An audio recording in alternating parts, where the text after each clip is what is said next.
Donald Trump আবারও প্রমাণ করলো যে কোরআনের বাণী সত্য। দেখছেন একেবারে এই তার কর্মকাণ্ড দিয়ে কিন্তু অলরেডি প্রমাণ করে দিয়েছে। আমি জানি না এটা মুসলমান অথবা ইহুদি নাসারা কাফির মুনাফিক মুরতাদ উটকো নাস্তিক মুশরিক, বিষয়টা তারা বুঝতে পারছে কিনা। ঘটনা কি? ঘটনা হচ্ছে যে বাংলাদেশি পাকিস্তানিদেরকে নিষেধ আমেরিকায়, ভারতকে স্বাগত ট্রাম্পের দেশে। কি ভয়ঙ্কর কথা, তাই না? কি ভয়ঙ্কর কথা! এটা নিয়ে তো কয়েকটা ভিডিও অলরেডি করে ফেলছি।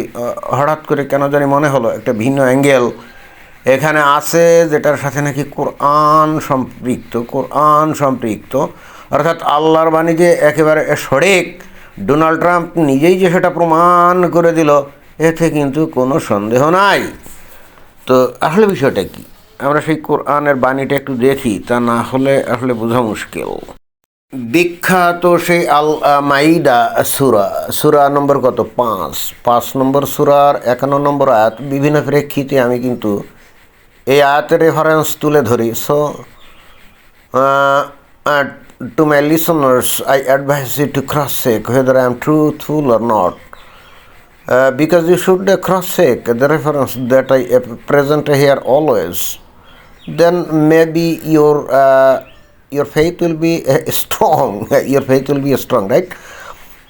তো এখন কথা হচ্ছে যে এখানে এই যে সূরা আল মাইদার 51 নম্বর আয়াতে আল্লাহ কি বলছে? হে ইমানদারগণ, বুঝছেন? এই ইমানদারগণ মানে হলো মুমিন মুসলমান। তোমরা ইয়াহুদ ও নাসারাদেরকে বন্ধুরূপে গ্রহণ করো না, তারা একে অপরের বন্ধু। অর্থাৎ আল্লাহ বলছে যে তোমরা অমুসলিমদেরকে বন্ধুরূপে গ্রহণ করবে না, কারণ অমুসলিমরা মানে বিভিন্ন ধর্মের বিভিন্ন সম্প্রদায়ের যে অমুসলিম, ইহুদি, খ্রিস্টান, বুদ্ধিজম, হিন্দু, কাফের, মুনাফিক, মুরতাদ, মুশরিক, সবাই যারা নাকি অমুসলিম, এরা কিন্তু একে অপরের বন্ধু। এবং আল্লাহ কিন্তু কঠিনভাবে বলে দিচ্ছে যে তোমরা তাদের সাথে কোনো রকম বন্ধুত্ব দোস্তালি করবে না। তোমাদের মধ্যে কেউ তাদেরকে বন্ধুরূপে গ্রহণ করলে সে তাদেরই অন্তর্ভুক্ত হবে। এবার দেখছেন কি ভয়ঙ্কর ঘটনা। ওই যে সমস্ত মুমিন মুসলমান তথাকথিত মডারেট বলে না না না, ইসলাম তো আমাদেরকে এই সমস্ত কথা বলে না, আমার তো কত খ্রিস্টান বন্ধু আছে, হিন্দু বন্ধু আছে, কত বুদ্ধিস্ট আছে, কত নাস্তিক আছে, কয় আমার তো ইমানে কোনো সমস্যা হয় না। এগুলো হলো ধান্দাবাজ, এগুলো হলো মুনাফিক। এর ইমানে কোনো সমস্যা হয় কি হয় না সে কেউ বোঝে? ও যে আল্লাহর নির্দেশ অমান্য করলো, ওখানেই তো ওর ইমান শেষ। এখন ও যদি বলে ওর ইমান যায় না, তাহলে তো হবে না। ও কি বললো না বললে এতে তো কিছু যায় না। সে তো আল্লাহর নির্দেশ লঙ্ঘন করছে। And that's why he is also the part of non-Muslims, right? Either he has already been a Hindu or a Christian or a Jew or an atheist. জানি না আসলে কী হয়ে গেল। এখন অনেক মুসলমান কিন্তু বলে যে আমার তো কত অমুসলিম বন্ধু আছে, কই আমার তো ধর্ম পালনের সমস্যা হয় না। আরে বেটা, সমস্যা হয় না মানে কি? তোর সমস্যা তো অলরেডি হয়েই গেছে, তুই তো আর মুসলমান নাই। আল্লাহ বলছে তুই যদি খ্রিস্টানদের সাথে বন্ধুত্ব করো, হিন্দুদের সাথে বন্ধুত্ব করো, তুই তো আর মুসলমানই নাই, তুই তো খ্রিস্টান আর হিন্দু হয়ে গেছিস।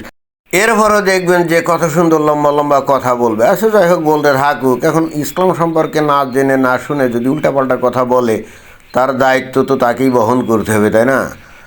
তো তারপরে কি বলছে? আল্লাহ জালিমদেরকে সৎ পথে পরিচালিত করেন না। এখানে খেয়াল করতে হবে যে all non Muslims are considered to be a জালিম। What does it mean by জালিম? জালিম মিনস অপ্রেসার্স, নির্যাতনকারী, বুঝছেন? যারা নাকি অমুসলিম তারা কিন্তু বাই ডিফল্ট অপ্রেসার্স, নির্যাতনকারী। কাদের নির্যাতনকারী? ইসলামের নির্যাতনকারী, মুসলমানদের নির্যাতনকারী। এখন মনে করেন এই যে বাংলাদেশে ধরেন 8-9-10% ধরেন নন মুসলিম আছে। ইসলামের পরিভাষা এই 10% অমুসলমানই কিন্তু মুসলমানদের উপর নির্যাতন করে যাচ্ছে। ফিজিক্যালি হয়তো দেখা যায় না বা এটা কল্পনাও করা যায় না যে অমুসলিমরা কীভাবে মুসলমানদের উপর নির্যাতন করছে। আরে ভাই, প্রতিনিয়ত এই যে মুসলমানদেরকে এই অমুসলিমগুলোকে দেখতে হচ্ছে না যে তারা ইসলাম পালন করে না, আবার তাদের মন্দির আছে, তাদের নানা রকম টেম্পল আছে, গির্জা আছে, তো সেখানে তারা মূর্তি টুর্তি রাখছে, ছবি টবি রাখছে, এবং মুসলমানদের ইচ্ছা না থাকা সত্ত্বেও তার সামনে দিয়ে যেতে হচ্ছে আর এগুলো দেখতে হচ্ছে। তো এটা কি এক ধরনের নির্যাতন না? মানসিক নির্যাতন। এবং এই জন্যেই কিন্তু একটা পর্যায়ে তারা এই মানসিক নির্যাতন থেকে নিষ্কৃতি পাওয়ার জন্যই কিন্তু তারা ওই যে হিন্দুদের মন্দিরে গিয়ে হামলে পড়ে, ভাঙচুর করে, আগুন জ্বালায়। কেন জ্বালায় এবার বুঝতে পারছেন? এই নির্যাতনকারী শুধুমাত্র যে ফিজিক্যালি অপ্রেসর তা তো না, মেন্টালি মানে সাইকোলজিক্যালিও অপ্রেসর। একজন মুমিন মুসলমান তো কখনোই অমুসলিমদের কোনো উপাসনালয় এটা দেখতে চায় না। ইসলামের দাবি কিন্তু সেটাই, যে সবাই দুনিয়াতে মুসলমান হবে, কেউ অমুসলিম থাকতে পারবে না। তো তাই যদি হয় তাহলে 90%-এরও বেশি মুসলিম দেশে এখনও বহু মন্দির আছে, বহু গির্জা আছে। তো এটা মুসলমানদের জন্য একটা মানসিক মানে সাইকোলজিক্যালি একটা অপারেশন না? তারা এর জন্য মানসিক কষ্ট দুঃখ ভোগ করে না? কিয়ামতের মাঠে আল্লাহ জিজ্ঞেস করবে, কিরে বাংলাদেশে তোরা তো 90% ছেলে, তো তোদের সামনে কিভাবে এই অমুসলিমরা এই মন্দির গড়ে তোলে বল। বুঝছেন? এটাই কিন্তু আসল বিষয়। তো যাই হোক, মূল যে বিষয়টা আমি বলতে চাচ্ছিলাম যে এই কোরআনই প্রমাণ করলো যে ডোনাল্ড ট্রাম্প ইজ রাইট। এই যে দেখেন, এই যে 75টা দেশের ওপরে কী করছে, ইমিগ্রেন্ট ভিসা করছে, বাতিল করছে। তার মধ্যে বাংলাদেশ এবং পাকিস্তানের নামও আছে, কিন্তু ভারতের নাম নাই। চিন্তা করে দেখছেন, ভারতের নাম নাই। অথচ এই বিগত এই ডোনাল্ড ট্রাম্প ক্ষমতা আসার পর আমরা দেখেছি এই বাংলাদেশ এবং পাকিস্তানের সাথে আমেরিকার একেবারে দরম মহরম সম্পর্ক, তাই না? বাংলাদেশে তো এই কত সে ইউএসআইড এবং আরও অন্যান্য সংস্থার মাধ্যমে মিলিয়ন মিলিয়ন ডলার ব্যয় করে তারা কিন্তু যে আওয়ামী লীগ সরকারকে হটিয়ে এই ডক্টর মোহাম্মদ ইউনূস সরকারকে আনছে। তাহলে এদের সাথে যে কত সুন্দর সম্পর্ক, এটাই তো। তো আমেরিকার মদতে যদি কোনো সরকার বাংলাদেশে প্রতিষ্ঠিত হয়ে থাকে, তাহলে এই বাংলাদেশের মানুষ সবচেয়ে বেশি সুবিধা আমেরিকার কাছ থেকে পাওয়ার কথা না? কিন্তু ঘটনা কি উল্টো। ঘটনা হচ্ছে বাংলাদেশের মানুষদেরকে বলছে, তোরা ফালতু লোক, তোরা জঙ্গি, তোরা দুর্নীতিবাজ, তোরা প্রতারক। আমেরিকাতে এসে তোরা নানা রকম প্রতারণার মাধ্যমে অর্থ উপার্জন করিস, আমাদের ট্যাক্সের টাকা তোরা লুটপাট করিস। এইটা আর করতে দেওয়া যাবে না। ওই যে অসুস্থতার ভান করে, অসুখের ভান করে, ডিসেবিলিটির ভান করে, চাকরি বাকরি নাই এগুলোর ভান করে তারা সোশ্যাল সিকিউরিটি টাকা পয়সা নেয় না, নিয়ে আবার সেগুলো তারা কিসে খরচ করে? ইসলামের পিছনে খরচ করে। তারা মন্দিরে, মসজিদে দান করে, মাদ্রাসায় দান করে, তারা এতিমখানায় দান করে, বিভিন্ন ইসলামী যে দল আছে তাদেরকে দান করে। আমেরিকার টাকা, আমেরিকার জনগণের ট্যাক্সের টাকা এরা কামকাজ না করে সেখানে অনেকটা জিজিয়া নেওয়ার মতো এই টাকাগুলো নেয়। তো ডোনাল্ড ট্রাম্প তো এটা ধরে ফেলছে, তাই না?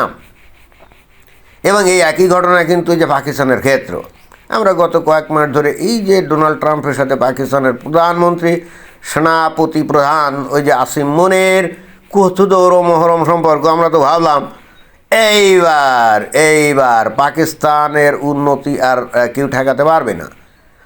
আর দেখলাম যে একেবারে চোখের সামনে ভারতের উপরে এ ট্যাক্স, সে ট্যাক্স, অমক সমক, তারপরে কি 500% ট্যারিফ ধার্য করছে, তাই না? মানে ট্যাক্স না, ট্যারিফ আর কি। যে ভারতের সাথে এই মনে হয় কখন যুদ্ধ লেগে যায় আমেরিকার, না জানি আমেরিকা কখন ভারতের বিরুদ্ধে স্যাংশন জারি করে, অনেকটা রাশিয়ার মতো। আমরা তো তাই ভাবতেছিলাম, কিন্তু ফাইনালি এ ঘটনা দেখি উল্টো। বাংলাদেশ আর পাকিস্তানের লোকদেরকে বলছে, তোরা চোর, বাটপাট, ধান্দাবাজ, প্রতারক, তোদের you are not welcome, to the United States of America, but the Indians are welcome. এটা কোন ধরনের কথা ভাই? তাহলে এটা দিয়ে কি প্রমাণিত হলো না যে এই ভারতের এরা তো non Muslim, right? Most of them are non Muslims. They are mostly Hindus, Buddhist and Christians, and they are friends to Donald Trump, who is a fundamental Christian, right? They are friends to one another. অর্থাৎ অমুসলিমরা একে অপরের যে বন্ধু, এটা কিন্তু এরকম কঠিন একটা পরিবেশ পরিস্থিতি যখন চলছে, যেখানে ডোনাল্ড ট্রাম্প প্রতি মুহূর্তে ভারতের বিরুদ্ধে হুঙ্কার ছাড়ে, আমরা ভাবছি না জানি ভারতের বিরুদ্ধে কখন যুদ্ধ শুরু করে, তাই না? আর বাংলাদেশ আর পাকিস্তানকে তো ওই ডোনাল্ড ট্রাম্প কোলে টেনে নিয়েছে।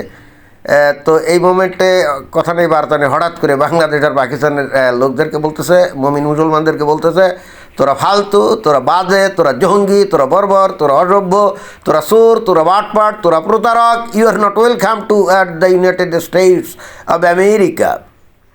পক্ষান্তরে ভারতের যে হিন্দু, মানে যারা নাকি ইসলামের বিধান অনুযায়ী মুশরিক, আল্লাহর শত্রু, সে আল্লাহর শত্রুদেরকে ডোনাল্ড ট্রাম্প বলছে you are my friends, right? আর অলওয়েজ তো কী বলে, Narendra Modi is my friend. তো এইটা তাহলে কোরআনের বাণী যে সত্য, এটা কিন্তু আবারও প্রমাণিত হলো। অ্যাটলিস্ট ডোনাল্ড ট্রাম্প কিন্তু সেটা প্রমাণ করলো, এতে কি কোনো সন্দেহ আছে? ধন্যবাদ।